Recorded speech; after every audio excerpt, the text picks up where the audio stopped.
My name's Wayne Darwen. I've been a writer and producer of TV programs and documentaries for some 30 years now.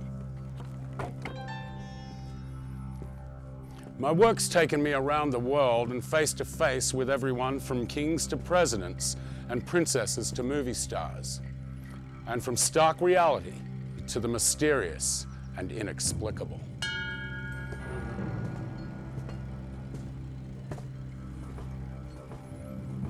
Today I'm speaking to you from a secret sanctuary most people wouldn't believe could even exist in modern America, and which is presided over by a man who in many ways seems to belong to another place and time.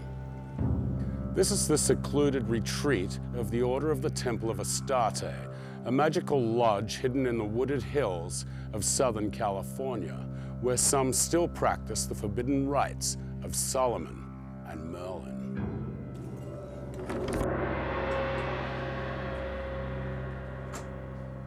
On the evening of January 3rd, 2001, I came here with a professional television news crew at the invitation of Frater Thabion, founder and chief wizard of the OTA, to witness and record a remarkable event. Frater Thabion and his apprentice Frater Solomon were about to summon an ancient spirit named Visago, whom they believed would bring us important prophecies for the new millennium. On February 1st, an edited version of this remarkable event was broadcast by the affiliate of a national television network. What is our will this night? The Magister Thabion is preparing his temple for the arrival of a special guest. Why will we succeed? Because we will it. The mysterious Visago, an ancient spirit said to bear the gift of prophecy. Let there be light in the south. But before Visago can return from the land of the dead, the Magister Thabion must perform certain rituals. With a little help from Sister Ariadne and Brother Solomon, two of the sorcerer's apprentices.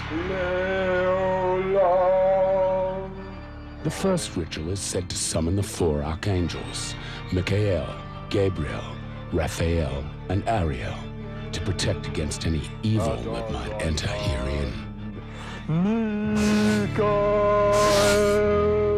Now it's time to open the gateway to the spirit world and lay out the welcome mat with a so-called magic circle ceremony. And finally, a Latin invocation to whatever power controls Visago. Refugium meum Deus. Now the guest of honor is ready to make his appearance in the Black Mirror. Brother Solomon sits before the mirror as the Magister Thabion calls the spirit of Visago. Come, appear before this circle, within that triangle, and speak unto us in a clear, intelligible voice in our mother tongue, free from ambiguity and guile. Come. Brother Solomon appears to fall into a trance. War upon an eastern star. Visago has apparently arrived and is speaking through Brother Solomon. A house divided. God versus Mammon. Visago's visions of the future come in esoteric images reminiscent of the prophecies of the legendary Nostradamus. 3.5 years of strife. I, Reporter 13, certainly cannot judge their authenticity, nor try to interpret them. A presiding one shows his genius, but it is not what you think. Whether they're genuine and what they mean, I will leave up to you, the viewer, to decide for yourself. Great Prince Visago, because you have answered our call, we license you to depart. But then something strange and eerie would happen that carries disturbing echoes of one of Visago's prophecies. The slaying of a son of Africa undoes a man. Just a week after I witnessed this prediction with my own ears and eyes, President Laurent Kabila of the Democratic Republic of the Congo was assassinated. Now, some say prophecy can only be understood when it actually comes to pass. And maybe they're right.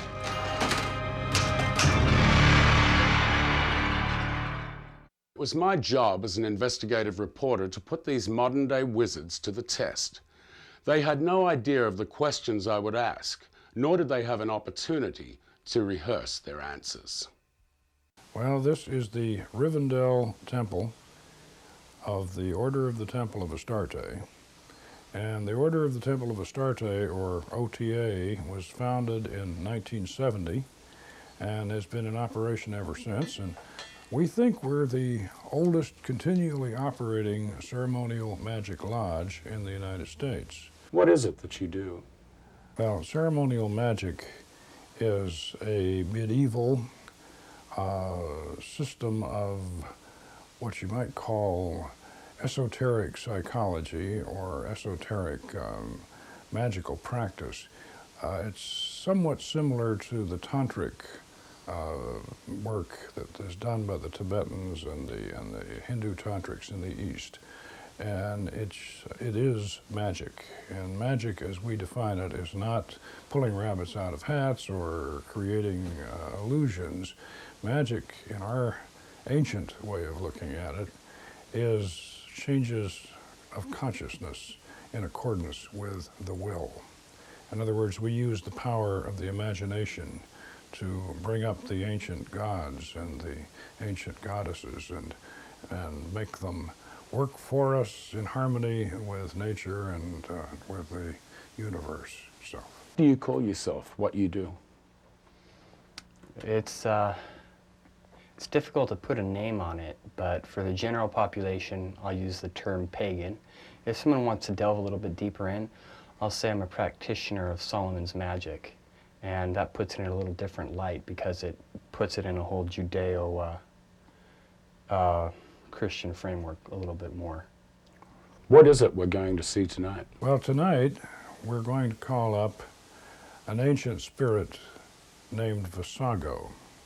He's the third spirit in a book of sorcery that we use called the Goetia of the Lebegaton, and Visago is number 3.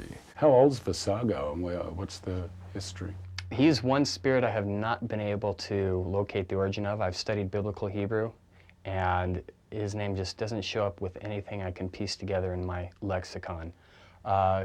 He's at least 1,000 years old. The reason why we're going to do him tonight is because he does prophesy. He is charged with telling the future. Also, he is of a good nature. Visago is a very kindly spirit. He's a good spirit for goetic operators to start off with. He's a great spirit for people who are receiving spirits for their first time to start off with because he's so comfortable, he's so genuine, and he's so caring. Some of these spirits are not of a good nature, but Visago is definitely one of the good ones. So we thought that that's what we would do, and we have done him before, and we're on good terms with him. Let's put it that way. You have a specialty. You channel. You can be a medium for these spirits with poke. Is that right? That is correct. I am a medium for the 72 spirits. I haven't done all of them, but I've done several of them.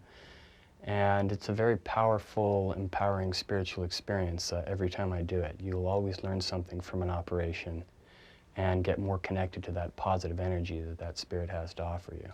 Have you sometimes, or do you sometimes call up some not so good-natured spirits? I have in the past, and there are some that I will never call again. Once is enough on some of them. For example?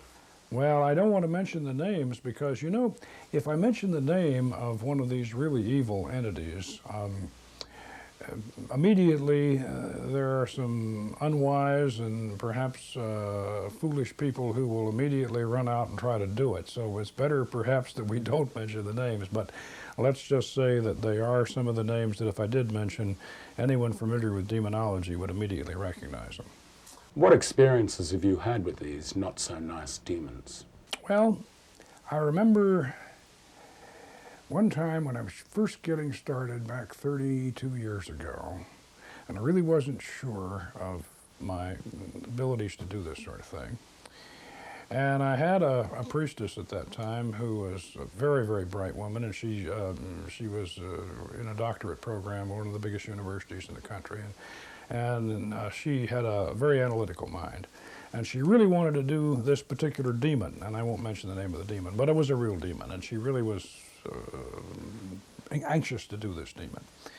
So I tried to get the demon to come to visible appearance in the mirror. And I tried, and I conjured, and I conjured, and I conjured. And I kept asking her, do you see anything, or do you have a presence? And no, she didn't. And she would stand in front of the mirror and on the triangle, and she wouldn't get it. And I must have gone through about, 6 or 7 repetitions of the conjuration. And then I began to feel kind of foolish. And I thought, well, this is not going to work. And so I said, oh, well, let's forget about this.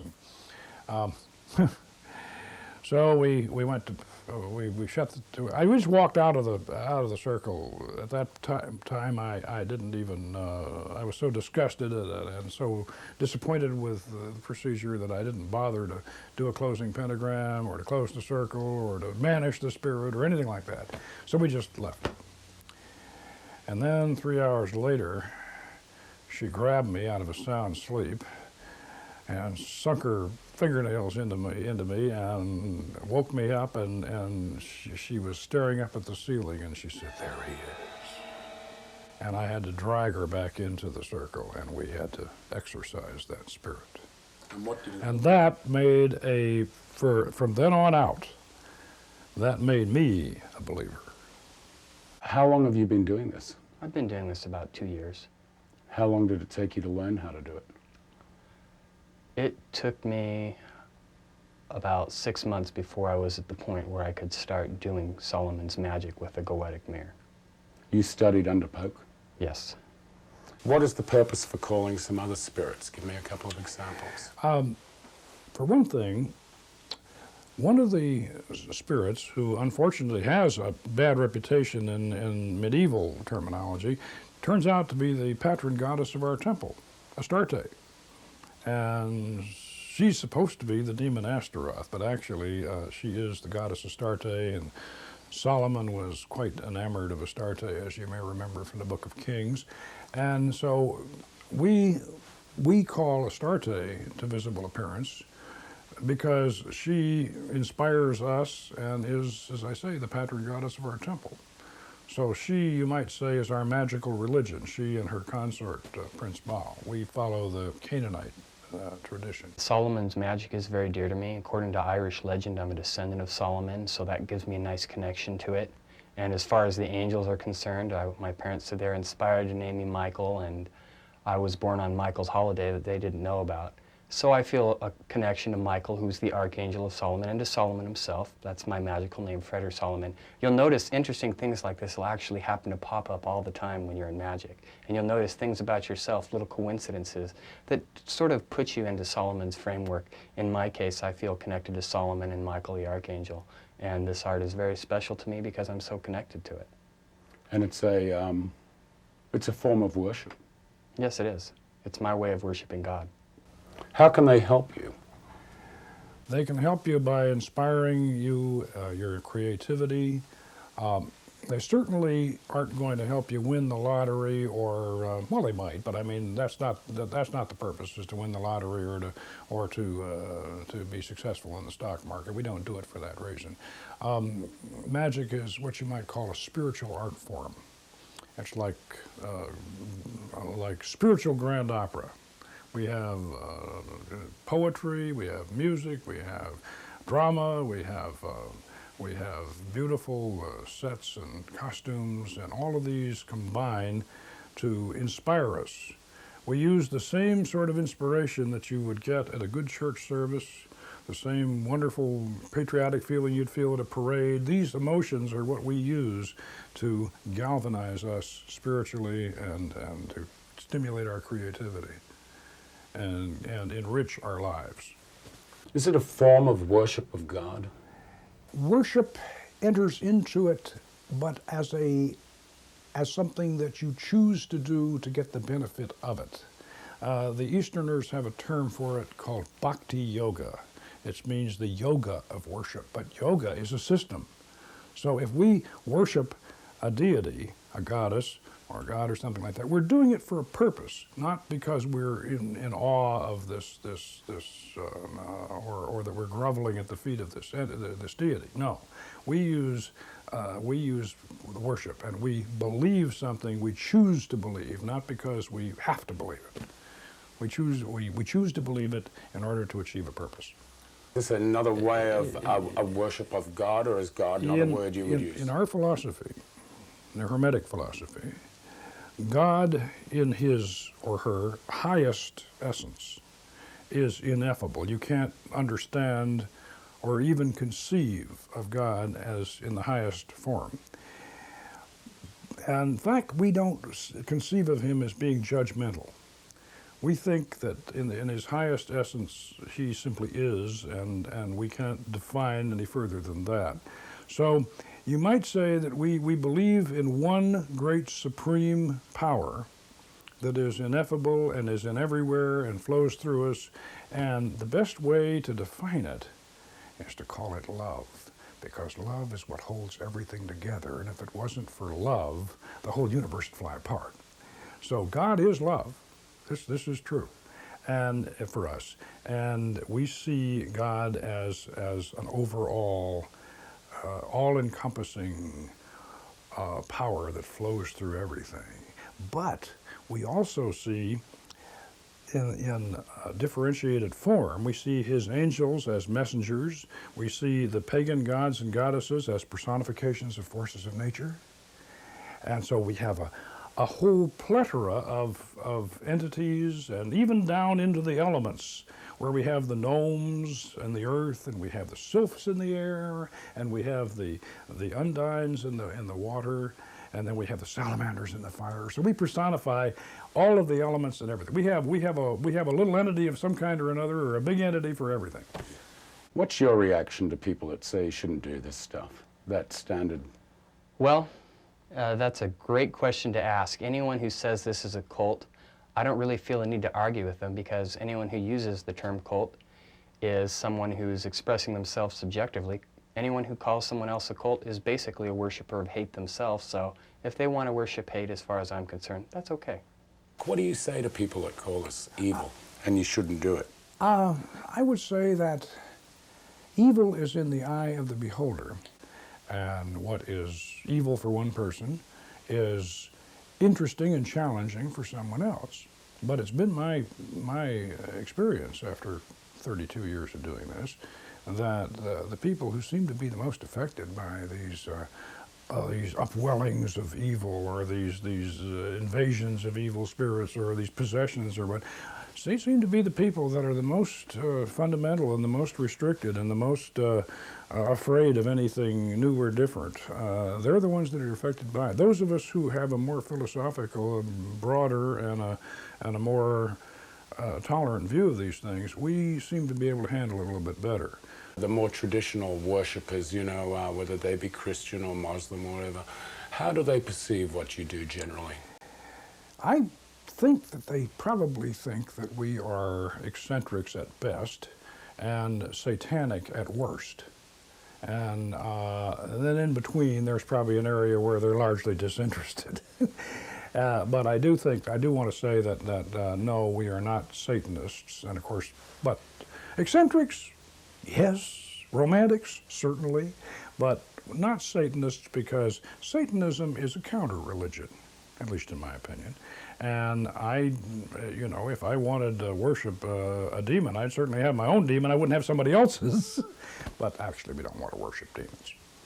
So, no, we're certainly not satanic, and we're not even demonic in that sense, although we do learn to master these demonic forces. What is the Magick of Solomon? Solomon is, of course, originally the king of Israel in the book of Kings in the Bible. And he lived around 800 BC, and he was the great king who built Solomon's temple. So now from his legend, if you will, arises the Masonic fraternity, and also arises the legend of Solomon the great magician. He supposedly mastered the demons and the spirits, and as the Arabians say, the jinn, and got them to help him build the temple.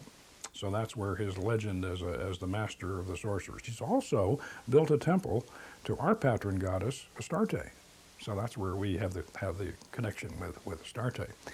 And so Solomon becomes sort of the Merlin, if you will, of Middle Eastern magicians. He's the legendary patron of ceremonial magic.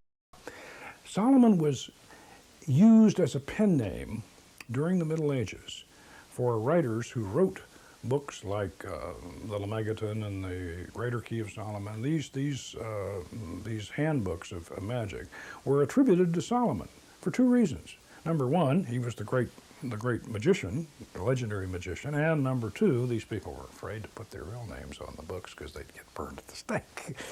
But anyway, Solomonic ceremonial magic is basically can be broken down into two divisions. The invocation of the angels, the holy angels, to protect you and inspire you and fill you with the power of God, and then when you've got that mastered, then you set up the dark mirror and the triangle, and then you go for what some people would refer to as the demons. But you use that angelic power that you've already acquired through the crystal ball in the center of the circle on the altar, and you've got the power of those angels to control the demons that you evoke. You evoke them out of your deep mind. And so Solomonic magic, all the way from back in the Middle Ages, can be broken down into those two facets. And those facets should definitely be worked together. This is why, by the way, the Satanists don't do this very well, because Satanists can't very well call down holy angels to protect them and then go use that power to control demons. That doesn't work very well for a Satanist. So this is obviously not satanic. What was Jesus? One of the greatest magicians who ever lived, if not the greatest magician, I think, but he's also one of the greatest philosophers who ever lived. And I think that one of the very, very sad things about Christianity is that the philosophy, that Jesus' wonderful philosophy, was lost when they made a god out of him. I'll tell you a little story about that. The great biblical scholar Lamza, who I was fortunate to hear years ago, pointed out that the whole story of Jonah and the whale very probably came from the fact that in Aramaic, when somebody was in trouble, they said he was in a big fish. And Jonah was in a big fish, and that's how we got Jonah and the whale. But also, if you wanted in Aramaic to call somebody stupid, you called him a rock. So I envision Simon Magus, who is, of course, a friend of Jesus's and one of our and one of the founders of our tradition, saying to Peter, when Peter said, "Oh, the Lord said, I am the rock upon which your church will rise," and Simon would have said to him, Peter, that isn't what he said. He said, "Peter, you're as dense as a rock, and of my philosophy you will make a religion." And I think that's a very, it's just a story, but it brings up a point. The philosophy of Jesus of Nazareth is beautiful. It's wonderful. Too bad we've lost it. But if you want to pick it up, go to the Gospel of Thomas, and you can find a lot of it there. Was he in any way divine? Was he Son of God? We are all sons of God, and that's what he was trying to tell us. In the Gospel of Thomas, doubting Thomas, remember? Thomas goes and Jesus tells Thomas something, and then the other disciples come and say, "What'd he say? What'd he say?" And Thomas says, "If I told you, you'd stone me to death." And you can pretty well figure what Jesus whispered in Thomas's ear. "I'm God, and so are you." And that, I think, was the message, because the whole Christian Trinity is Father, Son, and Holy Ghost. This is basic Gnosticism. The Father is across the abyss. The Holy Ghost is that part of the Father that's within us, that holy spark, and the Son is the messenger who comes to tell us, hey, God's right inside you. Tell me the procedure we're going to go through tonight, just what you're going to do, what we're going to see. What you're going to see is the evocation stage of Solomon's magic. This is the advanced stage after you have gone through the series of angelic invocations, which we're not going to specifically do tonight. They've already been done. We've got the angels already inside us and on our side, but we are going to invoke those angels with a pentagram ritual. Mike's going to do that, Frater Solomon. He's going to invoke the angels in a pentagram ritual. Then I'm going to open up the psychic centers, because we are, as far as I know, we are the only lodge in the West that has a full operating system of chakras. We have all the planets and the spheres of the Kabbalistic tree of life right in one straight line. So we operate that way. So we're going to have a ritual after Mike does his pentagram ritual and establishes these 4 angels that we're talking about and gets them to protect us and cast a circle. Then I'm going to open up the particular sphere that we're working in, the lunar sphere. Then from there we're going to go on up to the sphere of Jupiter. And then we're going to circumambulate around the circle, the magic circle, clockwise, sunwise. And then we're going to get on that mirror, and Mike is going to be staring into the mirror, and I'm going to sit behind him as the magus, and I'm going to conjure, and he will go into a trance. We'll both be in a trance, actually. What happens to you? Before I'll ever do an operation, I usually know what spirit I'm going to do, and my mindset will already begin to be geared towards that spirit, and I'll already be interacting with the energies of that spirit. And then by the time I do the operation, the spiritual energies from that spirit will actually come inside of me, to the point that I'll be able to look in that mirror and my reflection will actually morph into the spirit that I'm having a conversation with. His reflection blanks out, and as I'm conjuring, then what comes back in is going to be the spirit. What does it feel like? Are you aware of what's happening, or are you in a total trance? Can you remember what's happened? I am aware of what is happening, but there is somewhat of a transformation that does occur. So what's inside of me isn't really what's me speaking. It's these ideas that are pouring through me from a foreign energy. And these foreign energies will begin to express themselves in their own unique ways that I'll eventually realize are not my own thoughts. He also specializes in his prophecy. So we'll be getting an oracle from Visago tonight, very likely. So we could get some very interesting prophecies. Indeed. It'd be interesting to hear what he has to say. When we videotaped the actual summoning of the spirit in the temple, there were no rehearsals and no retakes. So what you're about to see is real, shown exactly as it happened. And in my professional opinion, it's one of the most remarkable documentations of a supernatural event ever recorded.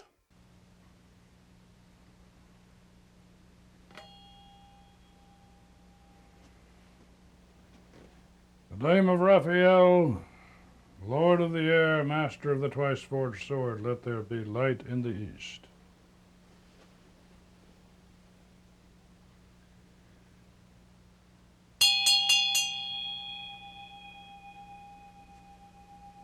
The name of Gabrielle, Lady of the waters, mistress of the Holy Grail, let there be light in the west.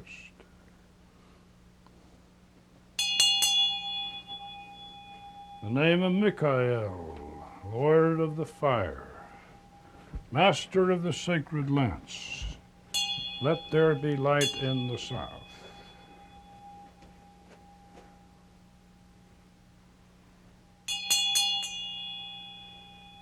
In the name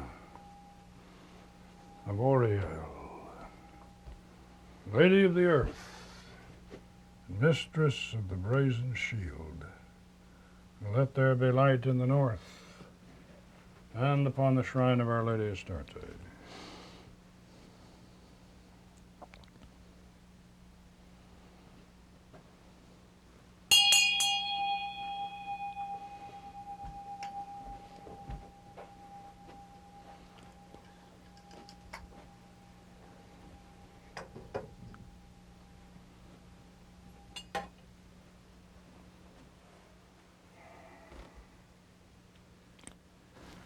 What is the key? As above, so below. What is the creed? To know, to dare, to will, and to keep silence. What is the way? Know thyself. What is the secret of the way? In your temple you are one with the gods. Atah, Gibor, Leolam, Adonai. The temple is open. Gong thrice,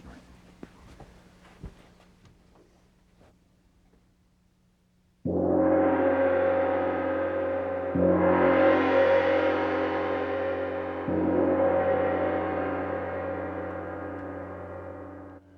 Sister Ariadne, would you give us a short invocation to the goddess, please? Frater Solomon, we ask that you be with us tonight and guide us, watch over us, and give us your blessing. So mote it be. So mote it be. What is our will this night? To summon the spirit Vasago. Will we succeed? We will. Why will we succeed? Because we will it. Will it.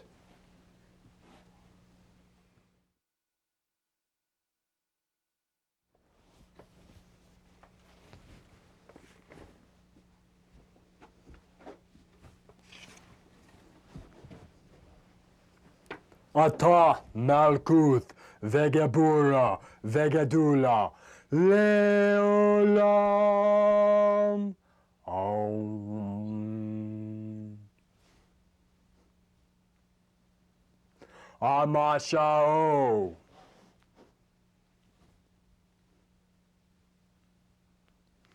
Adonai. Heya.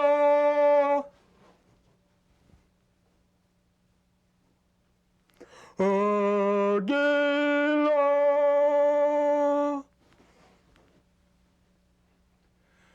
Before us, Raphael. Behind us, Gabriel. At our right hand, Michael. At our left hand, Uriel. Around us flame the pentagrams, above us shines the sixth red star.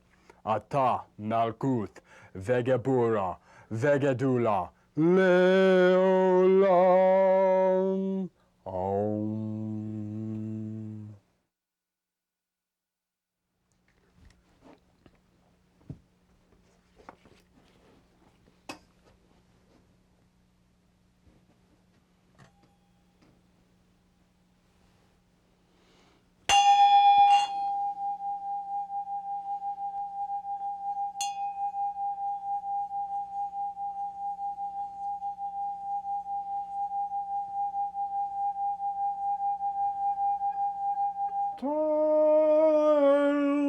Elohim Gabor, Hamashal Alavada, Hamashal Zabeoth, Gamriel.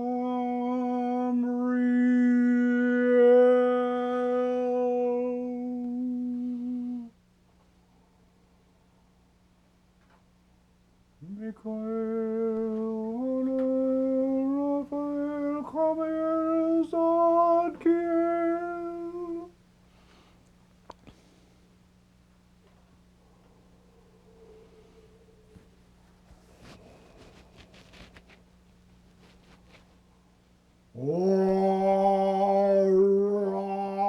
Orarita Shadailka.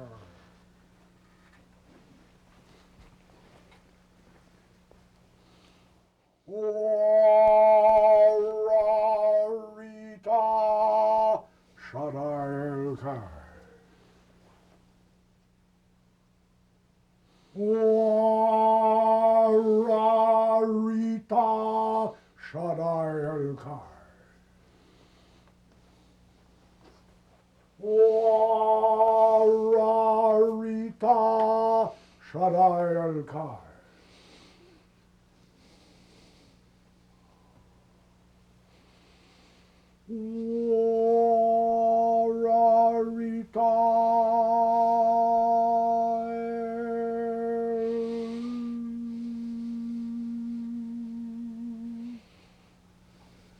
I declare in the name of the Archangel Gabriel that the gateway to the sphere of Yesod is hereby hermetically opened and unsealed. I declare that within the gate, within the sphere of Yesod, the spirit of Hesed is likewise opened and unsealed. Om. Ah.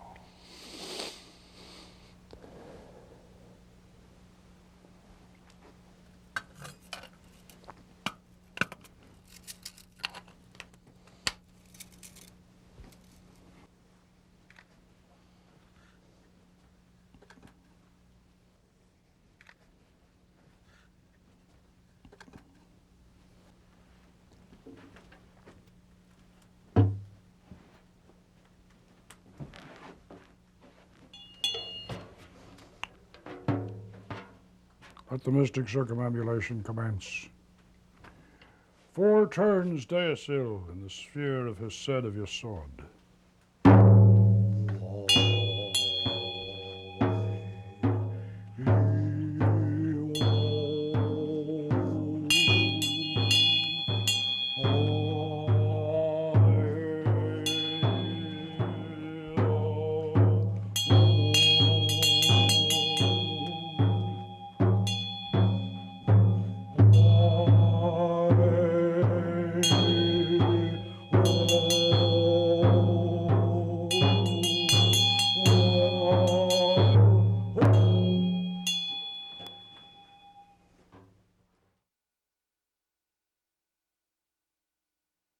Thee I invoke, the Bornless One, Thee that didst create the earth and the heavens, Thee that didst create the darkness and the light.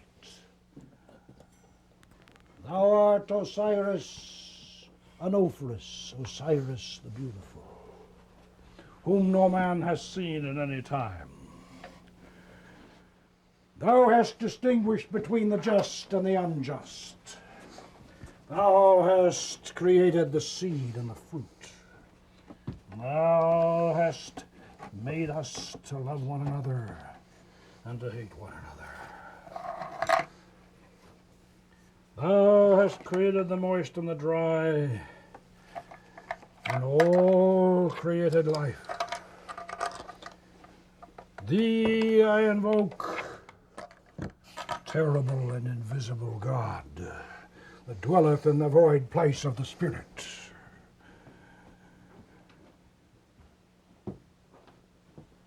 Hear thou me, and make all spirits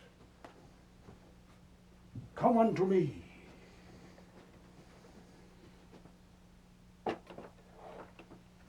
All the spirits of the firmament and of the aether, upon the earth and under the earth, on dry land and in the water, and whirling air and rushing fire, and every spell and scourge of God may be obedient unto me.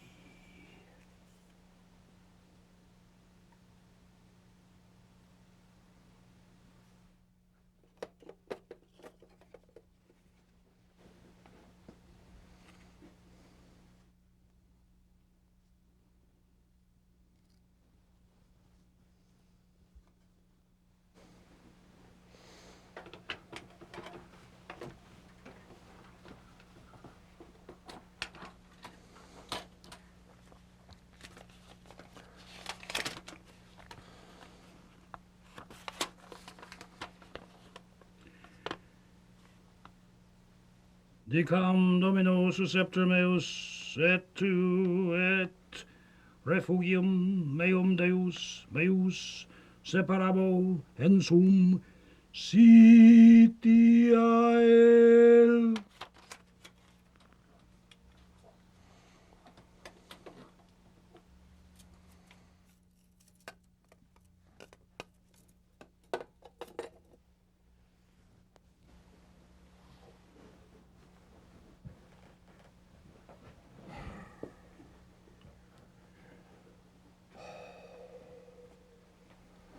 By Almighty God, and I command thee, my Barolamensis, Maliciensis, Pamantia, Palarosades, and the mighty princes, Geneo and Leocades, ministers of the seat of Tartarus, and chief princes of the throne of apology in the 9th region. I command thee by him who spake it, and it was done, by the holy and glorious names, Elohim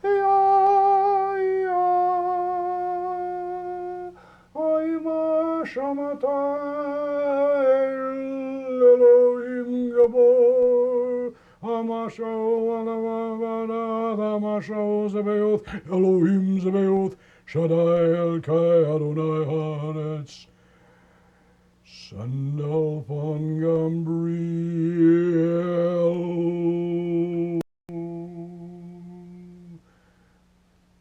Mikhael, Anael, Raphael, Kamael, Zankir. Come up here before this circle within that triangle in fair and human form, without horror or deformity and without delay. Come from whatever part of the world thou art, and answer our questions. Come presently, come visibly, come affably, and manifest that which we desire, being called by the true and living God, Eliorum. We call thee by the particular God who rules over thee, the mighty hill, and mother usher out of the sea. We call thee in the name of the Tetragrammaton, Oma Sha O, by which the elements are overturned, the air is sundered, the sea turns back, the fire is generated, the earth moves, and all the host of things celestial, of things terrestrial, of things infernal, do tremble and are confounded together.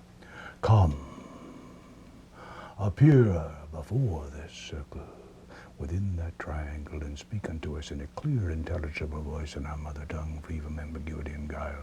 Come in the name of Gop, King of the southern quadrant. Come in the name of Sitael. Come in the name of the archangel Michael. We call thee in the name of Shaddai El-Kai. Come, why dost thou tarry? Adonai Shaddai, King of kings, commands thee.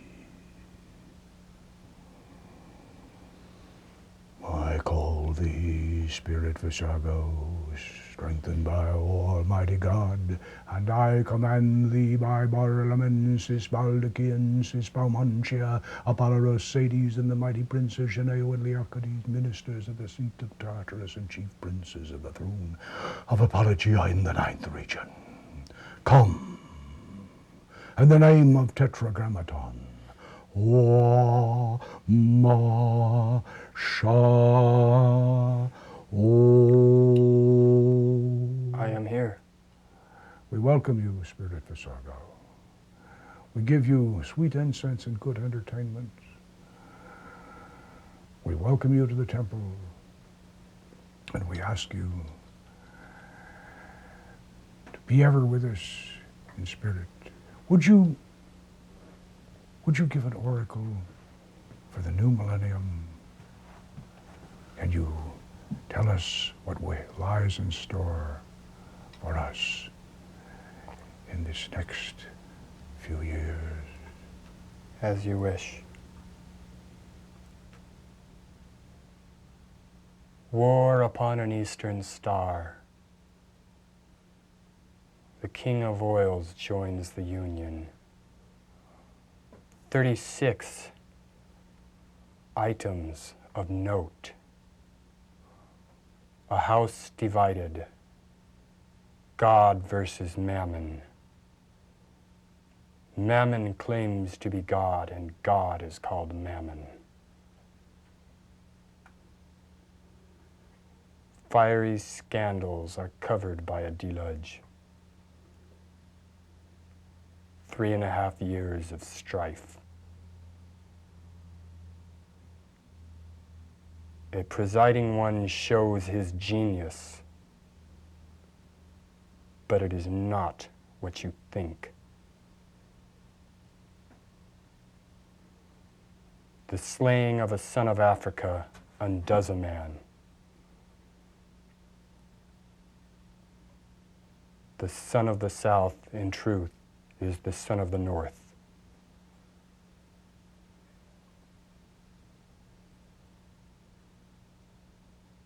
Vidar sits in silence. Satan bites with violence.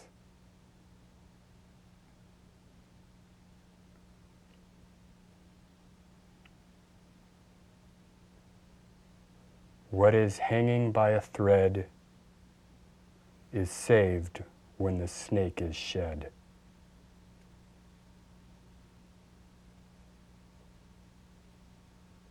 Thus ends my oracle. We thank you, Spirit Visago, Great Prince. We thank you, and we will heed your words well, and we will ponder them, and we will perhaps return and call you again if we need clarification.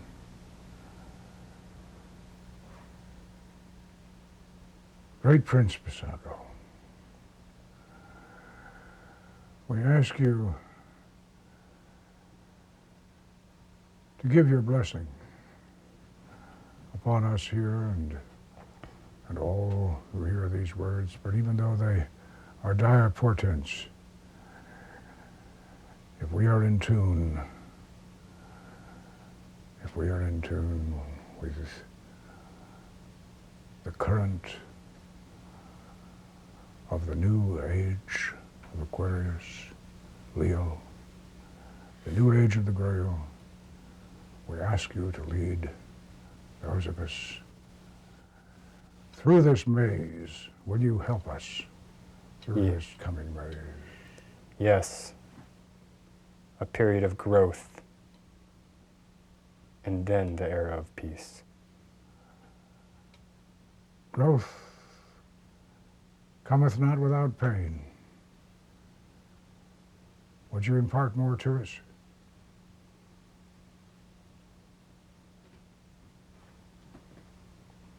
Keep your hearts peaceful. Keep your focus dedicated to the one true divine source from which we all stem. Give it the glory it deserves, worshiping it in your manner, gaining your peace with it, and understanding that in truth, God is love, and love is universal. Love is not partial, but desires the happiness and joy of all. Love is the key. It is the greatest key. It opens the gateways of understanding, of connecting to each other and the divine source from which we all spring, the great parent of us all. Thank you. We can ask for no better encouragement. We can ask for no better consolation. Thank you. Great Prince Visago, because you have answered our call, have given us profound oracle and teachings and encouragement, we license you to depart, and we charge you to return when duly called by the rites of sacred magic. Return to your realm, and may the peace of God be between we and thee. Hail and farewell.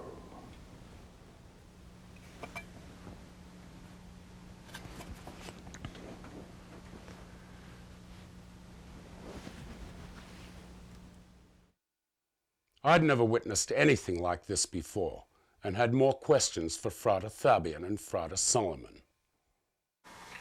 How do you feel after that? Invigorated. In fact, that's the measure of a good magical operation. If you feel better after you've done it, then you know you've done it right. But if you feel drained and worn out and miserable, then something hasn't gone right. Those prophecies, what are we going to do about those? Well, what we're going to do about them, because that prophecy is so esoteric and is guarded and yet very profound, we're going to give it, both Solomon and I are going to give it very careful attention, and we're going to come up with an interpretation for you. But we're going to have to put our minds to it and put our spirits to it to figure out exactly what we think it means. Mike, how do you feel after that? I always feel good after an operation, particularly this one. Visago, of all the spirits that I've interacted with, is one of the most peaceful ones. The prophecies, very esoteric. I think they're esoteric. I think some of them are meant to not be understood until after they occur. However, I do think there were certain things which were somewhat clear. The reference to an eastern star probably symbolizes a nation that will be involved in a war, which can be ascertained by its flag. King of Oil would probably represent one of the Arab countries, since they have monarchical systems and are big in oil. And a Son of Africa seems to be an obvious reference to a black person who will be killed and gain a great deal of media attention after their demise, and the person responsible for their death will obviously suffer some repercussions. Just 13 days after Visago's prophecies were taped, one of them actually came true. President Laurent Kabila of the Congo was assassinated. And now we can only wonder when Visago's other predictions may also come to pass. I'm Frater Thabion, Pope Runyon, and I'm sitting here with Frater Solomon, Brother Michael. And it's a little more than 2 years after the Visago Millennium Prophecy was delivered on January 3rd, 2001. And we are going to informally discuss some of the confirmations of this remarkable magical document. And we're going to explore some of the prophecies that Brother Michael has received since then, which are even more remarkable. Receiving the prophecy was definitely powerful in and of itself. But the amazing thing is, as you notice these things begin to unfold, they become even more powerful. And what I noticed is a sense of clarity continued after I received the Visago prophecy, where I was able to receive even clearer insights into the future than I did in the given prophecy. The Infatata had begun sometime earlier, several months earlier, than the prophecy in September. However, it looked like, when we delivered the prophecy, that the peace process in the Middle East was on track. We thought it was going to work. And the Israelis hadn't had their election, and the man who was elected wasn't expected actually to be elected. So everyone was optimistic about the peace process. Then, following the prophecy, of course, we had this terrible 9/11 event, and that, I think, is shown in the prophecy in several ways. One of the things that you mentioned in our commentary that we published, you and I wrote it, remember, right after 9/11. We wrote the commentary on the prophecy, and the video was released. Actually, it was copyrighted right on September 11th. That's when the Copyright Office put the stamp on our copyright on the video. What we found out was that Saddam had been, according to your research, Saddam had been training this Jerusalem army.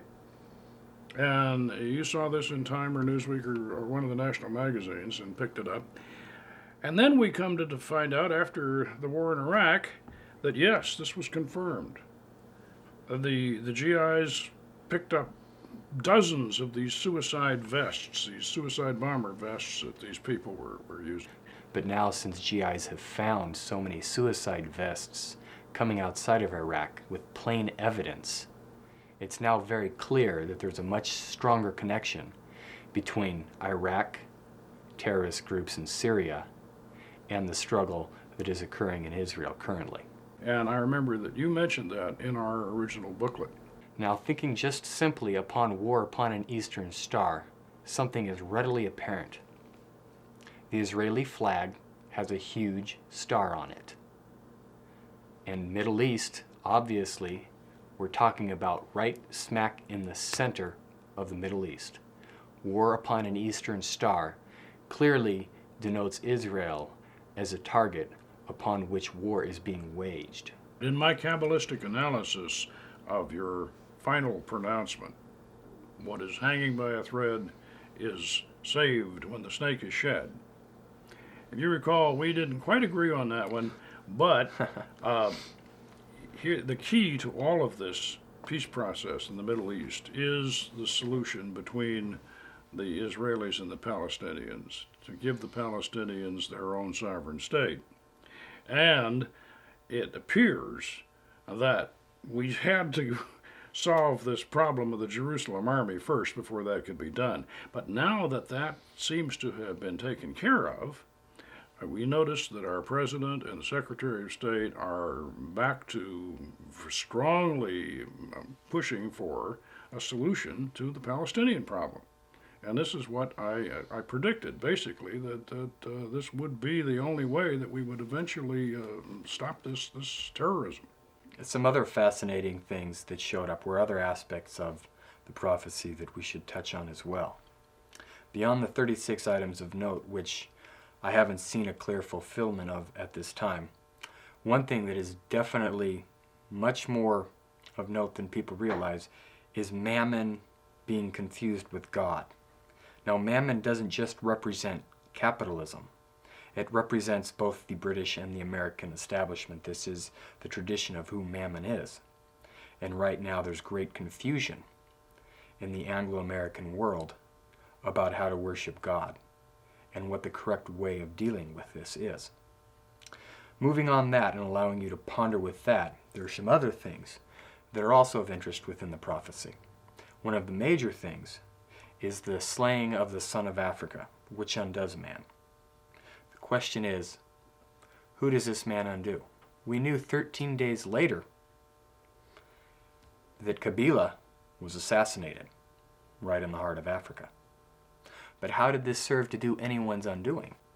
Very good question, Brother Michael. Now, I did some research on this particular issue and discovered that before Laurent Kabila's assassination, there was a major thrust from our government toward nation building and major aid in Central Africa.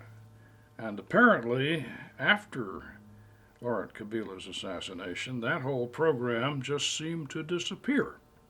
So it appears behind the scenes that somebody was, in fact, undone by this assassination. And it probably won't be for another several years before we find out who it was that was undone, but it certainly appears that someone was. And it's also interesting to note that a year previous to the Visago prophecy, in our journal, The Seventh Ray, we presented 3 new tarot cards that we developed for our 11-sphere Tree of Life system. And one of them has an eerie presage of the 9/11 events and those events predicted by the Visago Millennium Prophecy. This tarot card goes between the sphere of Gabura, Mars, and Da'ath, the gateway into the new age and the new dimension. This card depicts the earlier warlike visage of the goddess Astarte, who was known in more ancient times by the name of Anath. She also has a very, very strong relation to Kali, Durga, and the wrathful Dakinis of the Tibetan tradition. But you will notice that we see here the burning fortress, the ruined temple, and the 4 demons of the elements that she is trampling underfoot. So out of conquest will eventually come victory.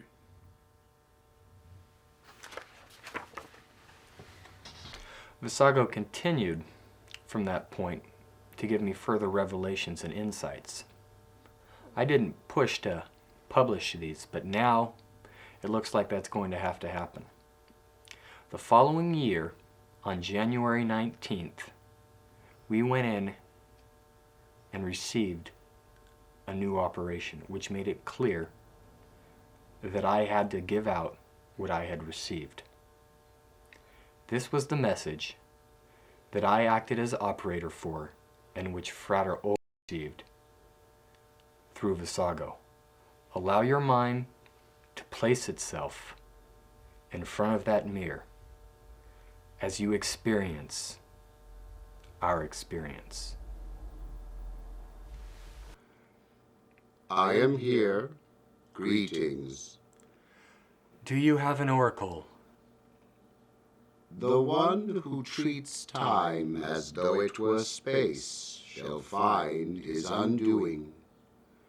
All will have been lost. All lost shall be returned. This is the mystery of time and space and things. Can you give us more information on the Visago prophecy? I have said, but ask one thing or another as you would. How can we, as a temple and church, attract and help others? Patience. There is great upheaval everywhere. Conflicting forces. Soon many will come, thirsting for what you know.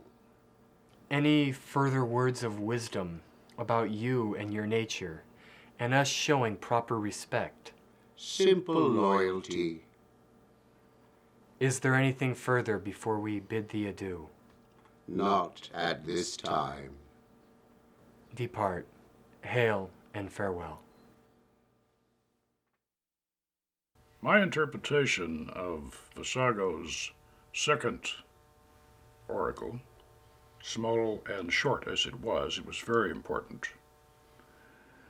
I think what he was trying to say was that right now, at this present time, there is seething hatred all over the world. We have a tremendous upsurge of religious fundamentalism, both in the East and in the West. We have crusade against jihad. And this isn't just between nations. This is also occurring within nations. And therefore, now is not the time to try to raise the consciousness of these conflicting peoples and these conflicting beliefs. They have to blow this off. They have to get it out of their system, and then, following this age of viciousness and intolerance, there will be a new enlightenment. That's my interpretation of what he means. In addition to this prophecy, I did continue to receive further insights from Visago, which will eventually be made available. These insights really opened me up and will allow you to see what is going to happen not only within the coming months and years, but centuries and millennia, long after these mortal bodies have passed. When you read these, you will be amazed, but at the same time, there'll be a shaky awareness that the things that I'm allowing Visago to say through me are going to come to pass. There are fascinating things in the future which have not been clearly foreseen. Eventually, after a coalition of democracies overcomes the planet, eventually, a world dictatorship will rise. The Prince of Pride and the King of Conquest. Anyone who dares say this individual is the Antichrist, he will readily have executed. It will be considered a capital offense. Things that we don't now consider capital offenses will become capital offenses. Life will become cheap. Once again, these are ominous portents. And once again, as with the original Visago operation, we don't want to leave on a note of hopelessness, on a note of despair. So let us realize that after every day there must come a night, and after every life there must come death and rebirth. Fortunately, the future, as different as it is from the present time, has many positive things and exciting things to offer as well. An obelisk shall reach the height of the moon. Buildings shall be so vast that cities and counties shall be contained within them. Science is going to offer so many new and exciting insights that there really is much to look forward to. So we will leave you meditating upon the eternal cycle of transformation that awaits us in every day of the future to come. My name is Greg Jednak. You have just seen The Dark Mirror of Magick, which was a remarkable record of an actual magical operation, shown exactly as it happened. If you enjoyed this documentary of a real magical event, then you won't want to miss the instructional video, The Magick of Solomon. In The Magick of Solomon, which I personally directed for Poke Runyon and the OTA, we show you step by step how such magical operations are actually performed. We graphically present the history and the authentic methods of this ancient art. We carefully reenact the rituals and demonstrate the techniques, showing all the equipment and how it is used. For anyone who is seriously interested in learning about Solomon's magic, as it is actually practiced, this video is essential. If you want to follow this path yourself, Poke Runyon has written a practical handbook titled The Book of Solomon's Magic, which is the companion volume for the Magick of Solomon video. This book contains color plates of the 4 archangels, which you will need for protection, and the Master Mandala, which is the essential key to summoning the spirits. The video, The Magick of Solomon, and the companion book, The Book of Solomon's Magic, are both available directly from the publisher at the Church of the Hermetic Sciences, Incorporated, P.O. Box 403, Silverado, California, 92676, or both the video and the book can be ordered from www.amazon.com.